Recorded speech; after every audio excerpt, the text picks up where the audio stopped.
बिस्मिल्लाहिर्रहमानिर्रहीम अस्सलामु अलैकुम वरहमतुल्लाहि वबरकातुहू। नाज़रीन, आप देख रहे हैं दुनिया मेरे आगे यूट्यूब चैनल और मैं हूं गुलाम नबी मदनी। नाज़रीन, इस वीडियो के अंदर अफगानिस्तान से कुछ ताज़ा तरीन बड़ी खबरें हैं, बड़ी अपडेट्स हैं, वो आपके सामने रखेंगे। इसी तरह से पाकिस्तान से, तुर्की से और ईरान से और इराक से कुछ बड़ी खबरें हैं, वो भी आपके सामने इस वीडियो के अंदर रखेंगे। सबसे पहले अफगानिस्तान से बात कर लेते हैं।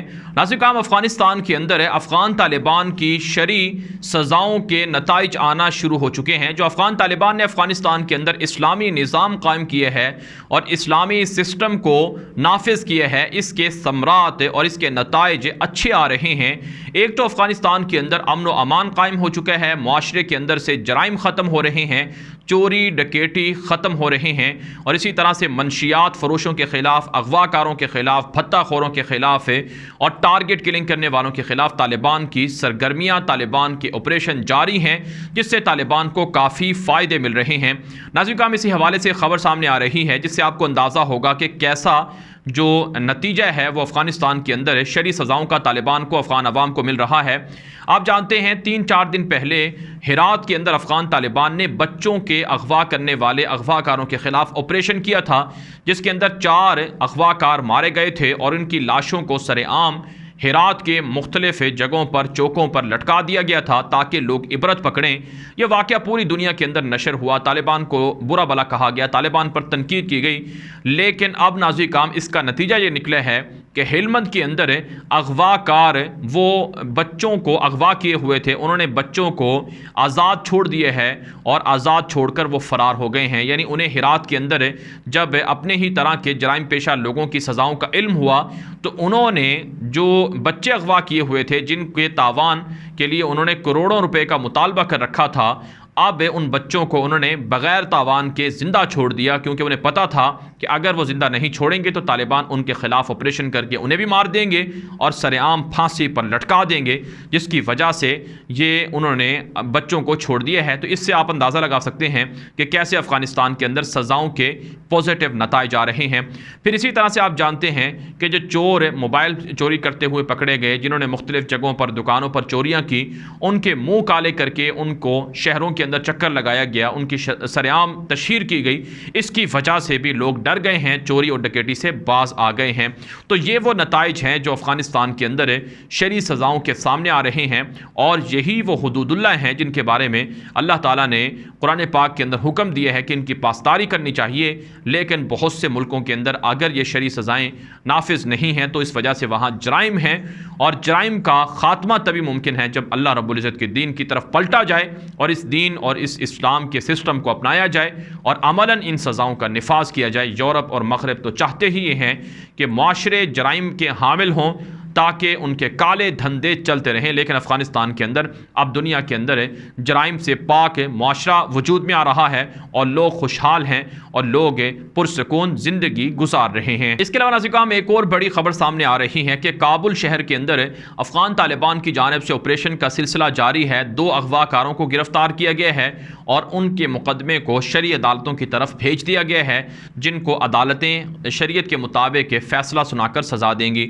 इसी तरह से एक खबर यह भी सामने आ रही है कि काबुल के अंदर अफ़गान तालिबान ने दाइश के दहशतगर्दों के ख़िलाफ़ ऑपरेशन शुरू किया है, जिसके अंदर 3 दहशतगर्द पकड़े गए हैं, गिरफ्तार हुए हैं और दाइश का बड़ा हमला तालिबान ने नाकाम बनाने का भी दावा किया है। वैसे मजमूई तौर पर अफ़गानिस्तान भर के अंदर तालिबान का ऑपरेशन जारी है।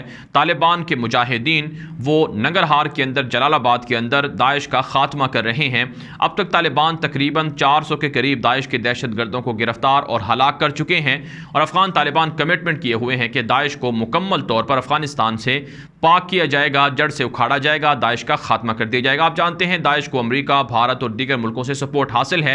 BLA, TTP और दीगर कलअदम तंजीमें भी दाइश का हिस्से हैं जो तालिबान को धमकियाँ दे रही हैं। गुज़श्ता रोज़ अबू उमर खरासानी नामी जो दाइश का सरबराह था, उसे तालिबान ने हमले के अंदर मार डाला था, ऑपरेशन के अंदर हलाक कर दिया था, जो अफ़गान तालिबान की एक बड़ी कामयाबी थी। तो इसलिए हम कह सकते हैं कि अफ़गानिस्तान के अंदर से दाइश का खात्मा हो रहा है। दाइश का अब कोई वजूद अफ़गानिस्तान के अंदर बाकी नहीं रहने दिया जाएगा। इसके अलावा नाज़रीन एक और बड़ी खबर सामने आ रही है। सूबा हिलमंद से यह खबर नशर हुई कि अफगान तालिबान ने दाढ़ी शेव करवाने पर, दाढ़ी कटवाने पर और बालों के डिज़ाइन बनवाने पर पाबंदी आयद कर दी है। और जो सालून वाले हज्जाम हैं उनको कहा गया है कि अगर उन्होंने दाढ़ी शेव की या फिर बालों के डिज़ाइन बनाए तो फिर उन्हें सज़ाओं का सामना करना पड़ेगा। ये एक लेटर जारी किया गया, लेकिन तालिबान के दावा वल इरशाद कमीशन के सरबराह ने कहा है कि इस तरह का बयान तालिबान की दावा वल इरशाद कमीशन की जानिब से जारी नहीं हुए हैं, इसलिए जाली है, इसकी तहकीकात हो रही हैं। ताहम नाज़रीन अफ़गान तालिबान ने कहा है कि जो भी अमर बिल मारूफ और नही अनिल मुनकर का शोबा है वो इस हवाले से अपनी सरगर्मियाँ पूरी कर रहा है, लोगों को तरगीब दे रहा है, दावत दे रहा है और रफ्ता रफ्ता जो अफ़गानिस्तान की सूरत हाल है वो बेहतर हो जाएगी, शरीयत की तरफ जाएगी। जो शरी सज़ाओं का निफाज है, जो शरीयत की तरफ वापसी का सिलसिला है वो बतदरीज हो रहा है। अफ़गान तालिबान के पहले दौरे हुकूमत के अंदर दाढ़ी कटवाने पर पाबंदी थी और हज्जाम को या सालून वगैरह की दुकानों को ये पाबंद किया गया था कि दाढ़ी शेव नहीं करेंगे, और इसी तरह से दीगर सख्त उनकी जानब से पॉलिसियाँ थी। लेकिन अब वो पॉलिसियाँ बैक वक्त तालिबान नाफिज नहीं कर सकते हैं, तो वो बतदरीज आगे बढ़ रहे हैं। और इसलिए अफ़गान तालिबान का दावा वल इरशाद का कमीशन है, जो शोबा है, यह काफ़ी एक्टिव है, काफ़ी फ़ाल है और इसके नताइज काफ़ी अच्छे आ रहे हैं। बहुत से लोगों की ज़िंदगियाँ बदल रही हैं। तो ये अफ़गानिस्तान के हवाले से अब तक की बड़ी खबरें थी जो आपके सामने रखी गई हैं। अब नाज़रीन आपको पाकिस्तान से और ईरान और तुर्की से एक बड़ी खबर आपके सामने रखते हैं। नाज़रीन खबर ये सामने आ रही है कि पाकिस्तान और तुर्की की फ़ौजों ने आज़रबैजान के अंदर, आज़रबैजान का जो कैपिटल बाको है वहाँ पर 3 मुल्कों की मुश्तरका फ़ौजी मशक़ें शुरू की थी। और इसके अंदर पाकिस्तान की फ़िज़ाइया, तुर्की की फ़िज़ाइया, आज़रबैजान की फ़िज़ाइया और इसी तरह से दीगर तीनों अफ़वाज वो इन मशक़ों का हिस्सा रही हैं। 2021 की ये जो मशक़ें शुरू हुई हैं, इससे पाकिस्तान के पड़ोसी मुल्क और आज़रबैजान के पड़ोसी मुल्क और तुर्की के पड़ोसी मुल्क ईरान को काफ़ी मसला है। ईरान के जो वज़ीर ख़ारजा हैं, उनके जो तर्जुमान हैं वज़ारत ख़ारजा के, उनका एक बयान नशर हुआ है जिसे तेहरान टाइम्स ने भी नशर किया है। ट्वीट आप इस वक्त हमारी स्क्रीन पर भी देख रहे हैं। तो इसके अंदर ये बात कही गई है कि ईरान ने कहा है कि पाकिस्तान और तुर्की आज़रबैजान के अंदर आए हुए हैं जो एक तरह से ख़तरा है ईरान के लिए, लिहाजा हम पाकिस्तान और तुर्की को समझाते हैं कि वो आज़रबैजान के अंदर अपनी फ़ौजें ना उतारे। ये फ़ौजी कब्ज़े की बात है, ये फ़ौजी कब्ज़े के मुतरादिफ है। नाज़रीन आप जानते हैं इससे कबल आज़रबैजान और आर्मीनिया के दरमियान तारीख़ी जंग हुई थी काराबाख पर, जिसे 30-40 साल के बाद आर्मीनिया से आज़रबैजान ने काराबाख को आज़ाद करवाया था। और इस जंग के अंदर पाकिस्तान ने और तुर्की ने ही आज़रबैजान का खुलकर साथ दिया था। आज़रबैजान एक इस्लामी मुल्क है, वहाँ पर मुसलमानों की बड़ी तादाद आबाद है, अगरचे वहाँ पर शिया कम्युनिटी के लोग भी आबाद हैं और कुछ सेकुलर भी हैं, लेकिन बहरहाल एक इस्लामी मुल्क है और वहाँ मसाजिद को आर्मीनिया के सलीबियों से, ईसाइयों से आज़ादी मिली थी। तो जब ये जंग शुरू हुई थी उस मौके पर भी ईरान वो आर्मीनिया की हक में खड़ा हुआ था, आर्मीनिया के साथ खड़ा हुआ था, आज़रबैजान के मुखालफत में खड़ा हुआ था। लेकिन अब जब पाकिस्तान और तुर्की ने आज़रबैजान की फ़ौजों को ट्रेनिंग देना शुरू की है, फ़ौजी मशक़ें शुरू की हैं और आज़रबैजान पाकिस्तान से असलहा और दीगर चीज़ें ख़रीद रहा है, तो इससे ईरान को तकलीफ़ हुई है कि पाकिस्तान ये आज़रबैजान पर कब्ज़ा कर रहा है और ईरान के लिए ख़तरा पैदा कर रहा है। इस पर नाज़रीन पाकिस्तान के तज्ज़ियाकार और पाकिस्तान के माहिरीन ईरान से सवाल करते हैं कि जब ईरान की फ़ौजें इराक़ के अंदर मौजूद हैं हशद शाबी की शक्ल में, कुद्स फ़ोर्स की शक्ल में, सिपाही पासदारान की शक्ल में, और शाम के अंदर बशार दरिंदे की हिमायत कर रही हैं, लबनान के अंदर हिज़्बुल्लाह की शक्ल में और इसी तरह से यमन के अंदर अंसारुल्लाह हुसियों की शक्ल में, तो क्या वो फ़ौजी मुदाखलत नहीं है उन मुल्कों के अंदर है? और फिर पाकिस्तान सिर्फ़ और सिर्फ उन मुल्कों की जानिब से जो मुतालबा है या जो उनकी जानिब से दावत है उसकी वजह से पाकिस्तान गया है, ख़ुद से तो वहाँ गया भी नहीं है। तो पाकिस्तान पर ईरान किस तरह से आवाज़ उठा रहा है, उंगलियाँ उठा रहा है, ईरान को ख़ुद अपने गिरबान में झांकना चाहिए। नाज़रीन ईरान का अफ़गानिस्तान के अंदर तालिबान की हुकूमत आने के बाद रवैया काफ़ी तब्दील हो चुका है और ईरान की जानिब से पाकिस्तान के ख़िलाफ़, तुर्की के ख़िलाफ़ बयानात सामने आ रहे हैं। अफ़गान तालिबान की हुकूमत को भी टारगेट और निशाना किया जा रहा है, जिस पर अफ़गान तालिबान ने ईरान को वार्निंग भी दी है और धमकियाँ भी दी हैं कि वह अपने मामलात को ख़ुद देखे, हमें डिक्टेट ना करे, हमारे मुल्क को ना तो लबनान समझे, ना ही यमन, शाम या इराक़ समझे, वरना ईरान को मुँह की खाना पड़ेगी। लेकिन बहरहाल पाकिस्तान के हवाले से जो ईरान की पॉलिसियाँ तब्दील हो रही हैं, इस पर पाकिस्तान के आला हुकाम को संजीदगी से गौर करना चाहिए।